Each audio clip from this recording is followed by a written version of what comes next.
Hi, and welcome back to our podcast series, The Hidden Risk Human Capital in the Investor's Blind Spot.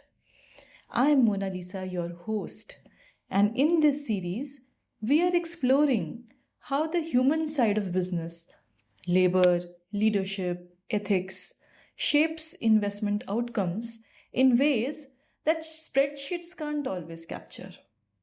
In the last episode, The Founder You Didn't Consider, we examined a tale of two startups and what went wrong when the investors chose personality over people strategy.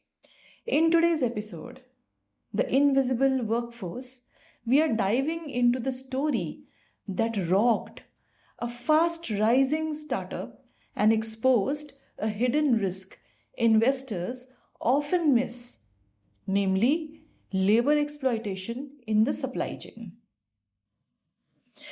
A breakout brand, a massive Series B round, a feel good story of ethical, sustainable growth. Investors loved it. Instagram stories with smiling workers in clean, bright factories until one article changed everything. An investigative journalist discovered that one factory they didn't post. No air conditioning, no safety equipment. And wait, the workers? Children, some as young as 11, 12 years, working long hours in unsafe conditions. None of this was mentioned in the company's ESG reports because no one had looked far enough down the supply chain. The fallout from the expose. The startup scrambled. PR teams issued apologies. Investors panicked within weeks. Customers boycotted. Two major limited partners pulled out. The company's valuation dropped by 40% in 6 weeks. IPO plans put on indefinite hold. So, time to face uncomfortable questions. How did no one, not the board, not the investors, not the auditors, catch this? Joining us today are two experts in business and human rights, Moni Shankar and Mr. Pradeep Malu from Lodha & Co. LLP, to guide us through what needed to be done. Let's understand from them who is responsible when a portfolio company's supplier is involved in exploitation, and how can investors dig deeper into labor practices, especially in early stages. Hi, many thanks for the kind invitation for this podcast. My name is Mani Shankar. Yeah, that was a brilliant introduction, Mona Lisa. There are certain factors which the modern technology in the internet economy does not factor in. The supply chain aspect is a human supply chain at the end of the day. People manufacture certain products which people need to sell. The hype cycle is for the digital social media, but there is an entire invisible ecosystem and supply chain of people which is spread, distributed all over the world, which is often not captured in statistics at all, whether it is for your ESG report, for your impact report, or for your financial or for your integrated report. It doesn't happen that way. And at for the investor, are human rights indicators and information important for them? My answer is definitely yes, because there's an aspect which the investor always checks. That's called materiality. The materiality is not only financial materiality, it is also impact materiality. And a lot of funds are nowadays impact funds, climate funds, gender sensitive funds, and they report on the impact in the supply chain. And one of the ways which an impact can be created is, first of all, clearing up your own intrinsic supply chain, your invisible supply chain, as I call it, because there is a visible supply chain and there is an invisible supply chain, right? So the short answer is that it is a material issue. If you're manufacturing something and if you're selling it, especially in fast fashion, it is a tremendous material issue whether your supply chains are in India, are in Southeast Asia, are in East Asia, or in Africa.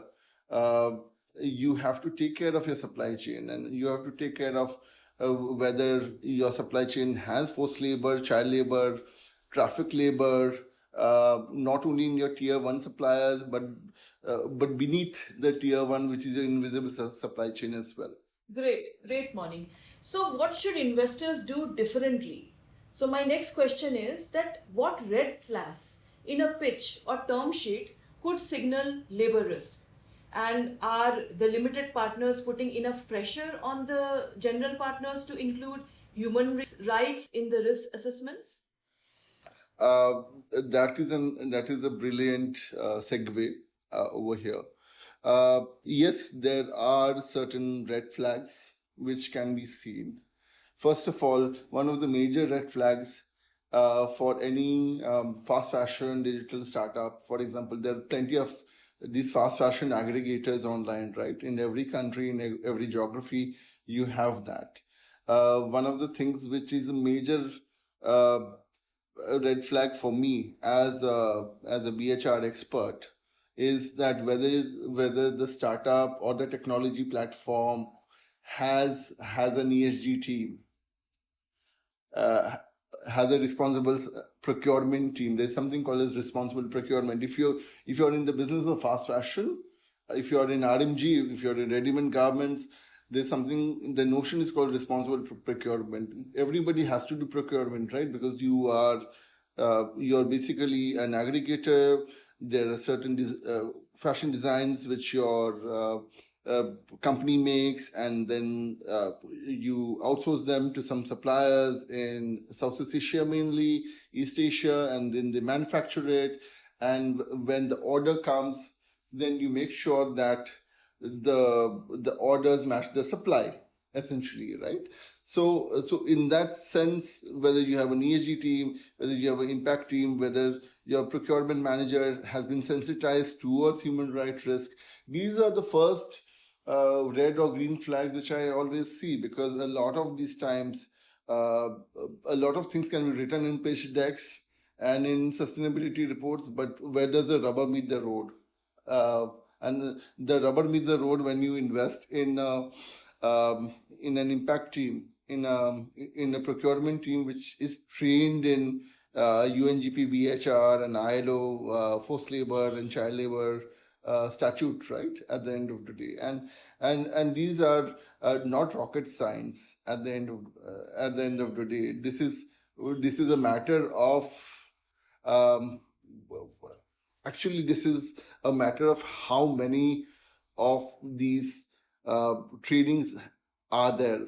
I would like to state a couple of examples in order to substantiate what I have mentioned at the moment. For example, a lot of human rights risks are in supply chains, right? So tier one suppliers are normally quite large. They usually have a CSR impact HSC manager who takes care of such compliance risks, right?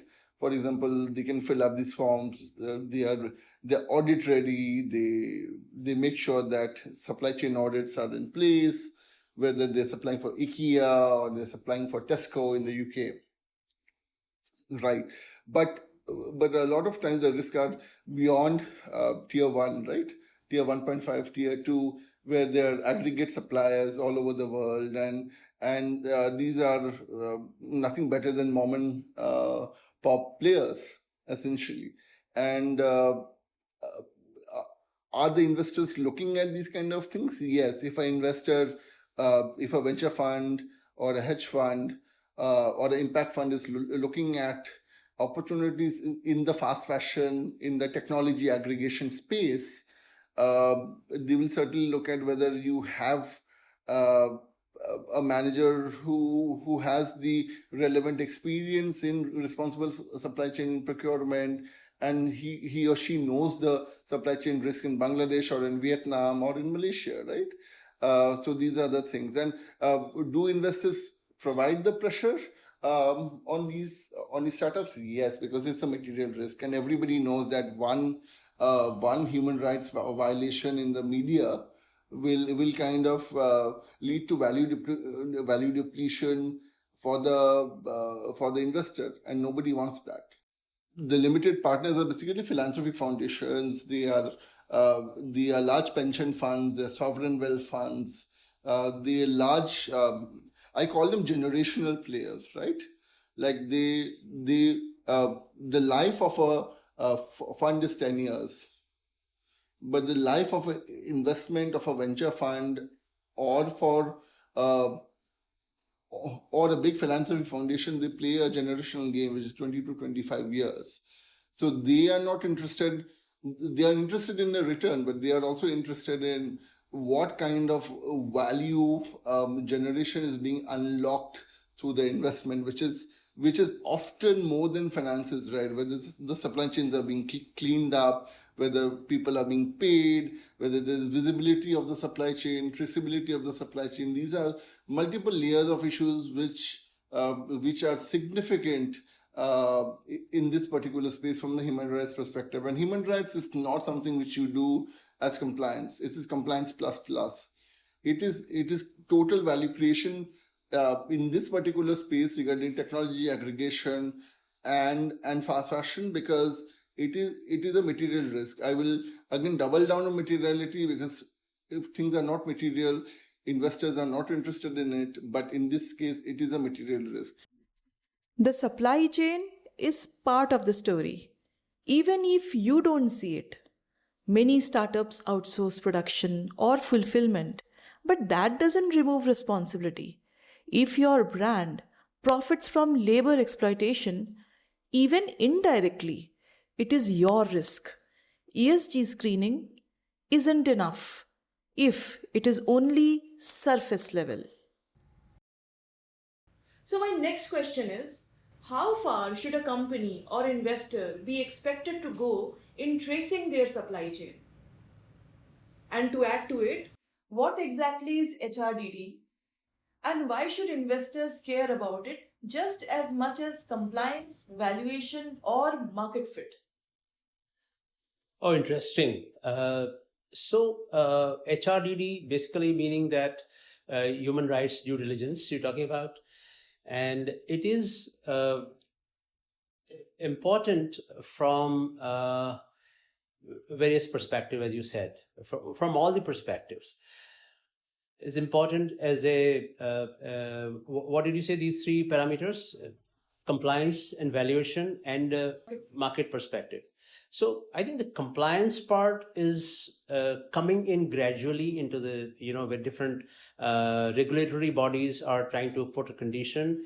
But right now it is at the voluntary stage where, like for example, in India, like you have BRSR and they're in P5. One of the questions is normally asked and to be answered by the companies, say that whether any HRDD was done during the year, and was it done internally or by some external agencies or by any government agencies. So, but they just are, they're just taking the information from the companies.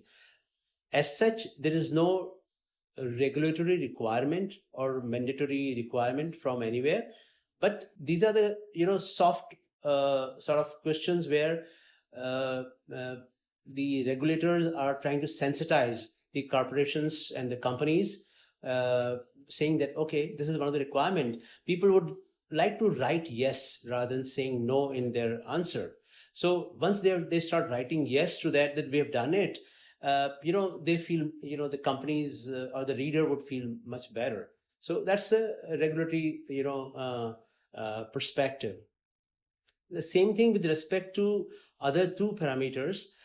The whole idea is about how much concern you are with respect to human rights or human capital inside the company. Probably the HRDD is sort of a maybe on a daily basis, on day-to-day basis, companies are aware about their policies, about their practices. with respect to human capital. However, HRDD may give a sort of, a greater insight when on a specific issues or a specific agenda, that what kind of, what are the areas where these companies need to improve. And at the end of the day, the human capital, which is one of the most important capital for any enterprise, would do better, would deliver better, would have better productivity, and so forth. So, and then it is becoming over a period of time, in last couple of decades or maybe last couple of years, and going forward, it is becoming one of the most critical area where the companies who care, the enterprises who care for the people, for their people, I think they do better. So that's very, very important. And the moment HRDD, a company has undergone HRDD or something of that kind, they would have a different orientation to write their, and sometimes they may have to rewrite their policies, a couple of policies, or maybe incorporate a few of the points or a few of the findings, or a deeper insight coming out of DD. So this is what I feel. Overall, it creates value for every single enterprise. It may not be necessary to carry it out every year, but maybe at least once in 2 years or once in 3 years is highly recommended for a reasonable size of the company, and it would help a lot for the enterprises. That's what I believe. I actually regarding the HRDD paradigm, what Sir rightly said at the moment is that it's not like a single event what is done, but it can be done at regular intervals as a diagnostic test about how is the state of human affairs, how is the state of talent in your organization and supply chain. And more than the organizational level, actually it's an excellent diagnostic to have as far as the supply chain is concerned, because normally the supply chain is both visible as well as invisible. And as mentioned in other parts of this podcast, a lot of aspects of the supply chain are beyond tier one, and it's important to map the aspects which are hidden from the boardroom view, and it can be done at regular intervals. We often hear the phrase, you can't manage what you can't see. But HRDD is about asking the questions most people don't even think to ask. Who's making your product? Who's providing the materials and under what conditions? And if your brand's value depend on that invisibility, then your risk isn't hidden. It is waiting. So in the last round, let me ask these two important questions to you. If an investor had required proper HRDD before investing in, what might have been different? Okay, there are two layers to it, right? The human rights due diligence is not a silver bullet, but it's a prerequisite. There's a difference between doing it as a greenwashing exercise, like we have done everything for human rights and hence we are doing an HRDD. But I would say that an HRDD is a starting point. It's a diagnostic tool. It's a risk assessment diagnostic tool where you find out, okay, what can you do better in terms of wages? How can you reduce gender-based violence in your supply chains? How can you enhance worker training? How can you enhance skilling for your workers? How can you make sure that you can ensure that there is a greater amount of gender parity in your supply chains? In RMG, especially in ready-made garments, an overwhelming number of your workers are women anyway. But how can you make sure that ethnic minorities are find jobs, essentially? And what really happens in the supply chains is a lot of foreign workers are brought in. Even if your supply chains are in Malaysia, right, most of your workers are Nepalese. Even if your supply chains are in Taiwan, most of your workers are Filipino and Nepalese and Indonesian. So so it doesn't necessarily have to mean that you're creating local jobs. So I would say that local jobs in the sense that local Malaysian jobs or local Taiwanese jobs. That's what I mean to say. There was an example of a recent RMG ready-made garment manufacturing site in Mauritius, and not many people know that Mauritius, thanks to its ethnic Chinese population minority, has been in the RMG supply chain business since the 1970s, which is about 50 years, because they kind of pioneered this concept of a special economic zone in the 1970s. Like in Malaysia has Penang, so Intel has been in Penang since 1972 in terms of electronics manufacturing. Similarly, there have been ready-made garment manufacturers in Mauritius supplying to Europe, because Mauritius has excellent FTAs with the EU and other countries, so it is much easier to export and re-export through Mauritius all these years. So the case study which I wanted to bring in, that a South Asian worker, and most of the supply chain is dominated not by Mauritians but by South Asian workers from Nepal and Bangladesh over there. So all these kind of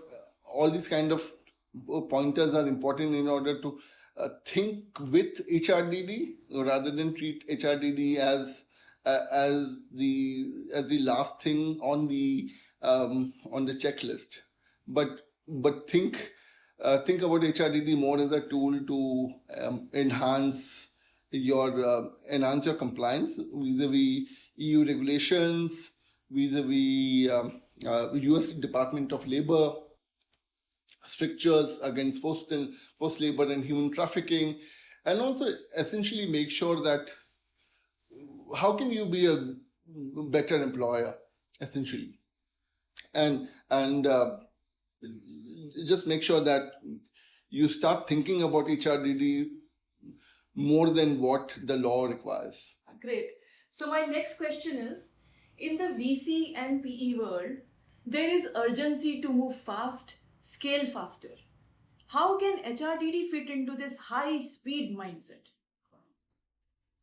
Yeah, I think this is one of the very critical aspect for the investment, to attract good investment, the new investments.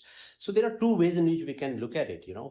One is the companies or businesses who are looking forward for raising fresh money, and the other one is the companies who already have their capitals in place, but at the same time their investors profile is of these kind of private equities or venture funds or institutional investors and so on and so forth. Now, in each of these cases, the entry level happens, and this could be one of the checkpoints for the people, for the fresh investments, as how the companies policies are, and maybe when they want to speak about the company's policies or how company handles their human resources or human rights or human capital, I think the first document any of these the VCs or the private equity they will ask for, the first question they will ask is, have you got HRDD done? And if yes, please share the report. So that's and the moment you say, here is the report and here is the HRDD done last year or year before last, it's a and then it's probably first impression what you give it to them is basically that you are in in the space where you do care about the human capital. Another it's like it's becoming like more sort of precursor for somebody to get into it. Otherwise, they may score less, or maybe the VCs or the private equities or investors can say, okay, you please get this done, and then thereafter we will come to you, and so on and so forth. And maybe the transaction can get pushed maybe for 6 months to a year. Sometimes this may happen. So the idea is basically how prepared you are for getting fresh money. That's very important. So preparedness, towards the preparedness of attracting good new money, it's important that this aspect is not overlooked by the companies or by the enterprises. As far as the existing investments are concerned, or investors are concerned, I think the important aspect is that this may be a little soft on the part of the investors, where they may go. There could be a plan which is longer than in the first case, where the fresh money is coming in, where somebody says, "Okay, please do this, please do that," and else they may have some sort of a plan which is like what you call existing exit plan for the investments, from the company, and then they can have some sort of a portfolio reshuffling, and the companies which are in low from the human capital point of view, they score low, probably they may have a little lower priority for to stay invested into that. So definitely it has an impact from these two points of view, and they help in growing companies faster. It's basically money which drives the growth of the company. So it is if the money means the capital is available, I think it can just drive the company. Human rights issues are no longer hidden risk, they are public crisis. Social media, whistleblowers, and journalists move faster than your legal team. If the people behind your product are invisible, it's time to ask why. Let's talk risk beyond ethics. What financial and legal risks come with failing to implement HRDD? Oh, I think that's very interesting, very important question. Failure of implementing HRDD, essentially you are trying to say that the company is failing to take care of their human capital. And if the human capital is not taken care of in a right manner, it could be different, very, very, it could have very different ways in which there's so many ways in which company can violate the human right related issues, and so on and so forth. For example, child labor, or for example, gender biasness, and so on and so forth. So if the companies don't follow or they ignore their insights or findings, or they just really don't bother about the human capital, I think they are at a very high risk in these days, the present days.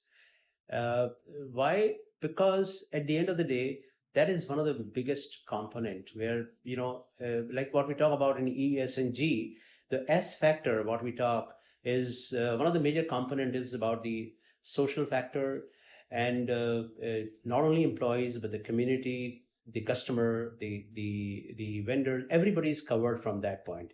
And here also, if we talk about in HRDD perspective, I would presume, or I would rather understand that this human right due diligence, and then this human rights and or the definition of human would not be limited to the employees or the people. Anybody who is where the enterprise is socially connected or engaged with, I think it has its own impact.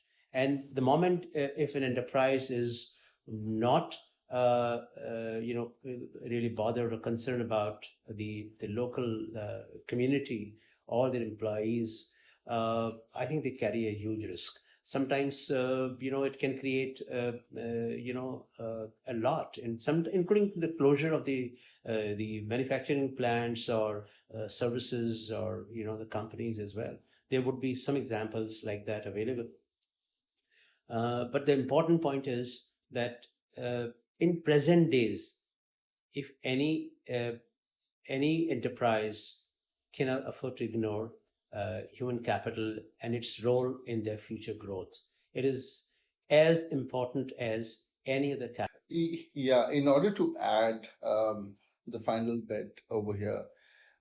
HRDD is often overlooked within the basket of risk instruments during the transaction. Usually, it's considered as a second layer of risk mitigation and risk evaluation exercise beyond the normal DD process, which is the environmental and social DD process. And usually, when there is a material risk flagged in the ESDD report, saying that there are supply chain issues in chocolate, agricultural goods, in terms of RMG, ready-made garments, electronics, these palm oil, these are the kind of sectors which normally attract HRDD, but through this podcast, we would like to bring the message across to the wider community, whether it is investor community or the practitioner community, that HRDD is not only for selected material sectors, like I spoke about. It has to be treated as more of a human capital exercise in terms of recognizing what are your strengths, what are your weaknesses, where can we augment, where can amplify the human capital aspects in your supply chain and at the asset level. And why can't a HRDD be done for a technology company? Why can't a HRDD be done for the platform company? A platform company has so many contractors who are not on the payroll. For a technology company, the nature of risk is very, very different. There is doxing, there is privacy, there is data, there is GDPR in the EU.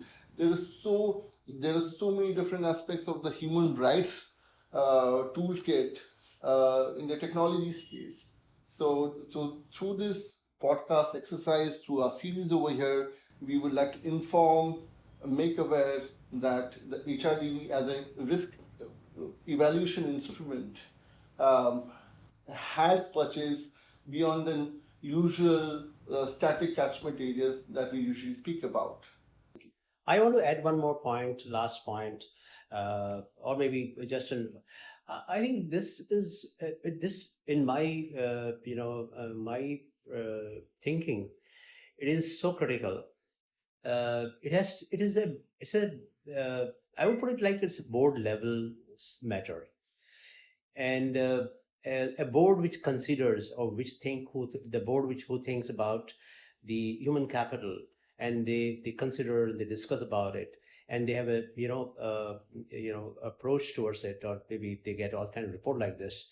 It only shows that the level of governance in that company or in that board is pretty high, and therefore it is important for the boards of most of the companies to look at it and sometimes insist on to the management, saying that we would like to see at least once a year some sort of HRDD report, like what they do in terms of financial report, of internal audit report, or different type of reports what they get it. But once they put this also as a part of their agenda, I think it would make the culture also right. It will set the culture right in the company, and I think it would improve the governance. That's what a bit of point which I thought, let me just add it to you. In my closing thought, I would like to share it's easy to celebrate growth when the numbers are up, but real success means knowing who's behind your product and how they are being treated. If you don't ask, someone else will, and that answer could cost you everything. Thanks for joining us today for our podcast series. Look forward to engaging with you with another exciting story in our next episode as we explore key frameworks companies should consider, whether operating solely within one country or managing complex value chain across borders. Thank you. Thank you so much. Thank you so much. Thank you, Mona Lisa. Thank you, Moni. Moni. Thank you.